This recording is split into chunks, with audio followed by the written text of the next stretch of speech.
Think about this. In Genesis 31, there's a story of Laban and Jacob. Now, if you know the story of Laban and Jacob, Jacob fell in love with Rachel and promised to labor many, many years in order to marry her. Well, on his wedding night, Laban tricks him, and Jacob wakes up the next morning after the wedding to find out he is actually married to Leah, the oldest daughter, the one who kind of has an eye problem, and she's not as pretty or desirable. So Jacob's upset, but in order to get Rachel, he has to labor many more years to get her. And so he does because he loves her. So many years go by, and there's kind of a bit of an animosity against Jacob and Laban.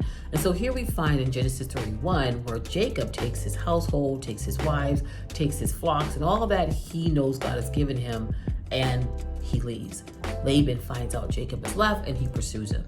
So in Genesis 31, we find sort of like this, confrontation between Laban and Jacob, where Laban's accusing him of taking his daughters and taking, his flocks. And Jacob's like, hold on. These are mine. These are my wives. This is my household. And if it was for the Lord being on my side, you would have surely let me leave empty-handed, not even with that. So what happens is that the two men come together and make a agreement, a covenant. I would call it more so a covenant of peace, like kind of a standoff. And they do it by piling some stones on top of each other, making a heap. And they just said, hey, the covenant is this. Laban's like, you promise that you're going to never mistreat my daughters and that you're not going to take other wives but them. Okay? Now, we know that Jacob goes and takes the concubines of both Leah and Rachel, but he doesn't really make them his wives, okay, in later chapters. So Jacob's like, yeah, I'm cool with that. I won't mistreat them. And so they make an agreement also that, hey, you're not going to cross over this heap to harm me, and I won't do the same thing to harm you. And Laban says, remember, when we're not in each other's sight, God is a witness between the two of us. And thus the statement comes in Genesis 31, may the Lord watch between you and me while we're absent one from another, etc. So then the question I have, when I read this again, I said, this is a benediction. Why is this a benediction? I have grown up in the church since the womb, and yet that's all I've heard. We raise our hand, may the Lord watch between me. Why? When you look at the meaning of that statement, it has nothing to do with a benediction. We say a benediction sort of like a sort of ending of the service, and God bless us and keep us until we see each other again. That statement has nothing to do with that.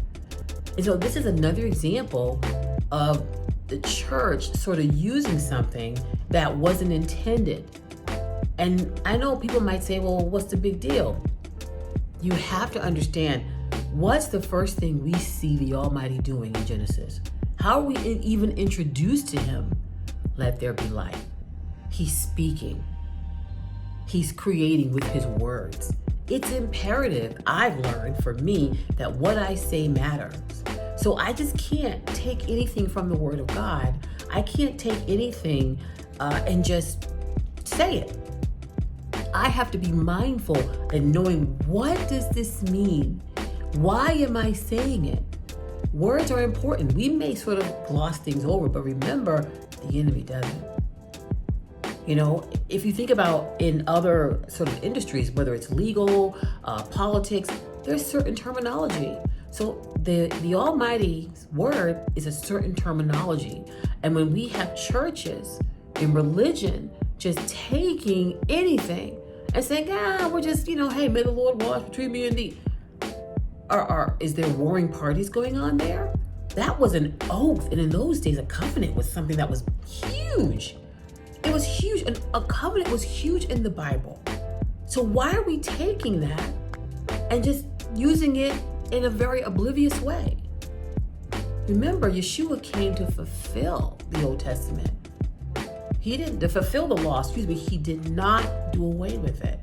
So think about what you're saying. Think about even the things that your church does, the things that your leader says, even things that you say, things you listen to. Are you sort of cutting yourself off by saying things or believing things or thinking things are okay and not really understanding the words of it? Understanding the implications of it? I know I am. And it's made me think and made me say, let me think about what I'm saying. So Be blessed, and I'll see you next time on No Magic, No Miracle. It's just method.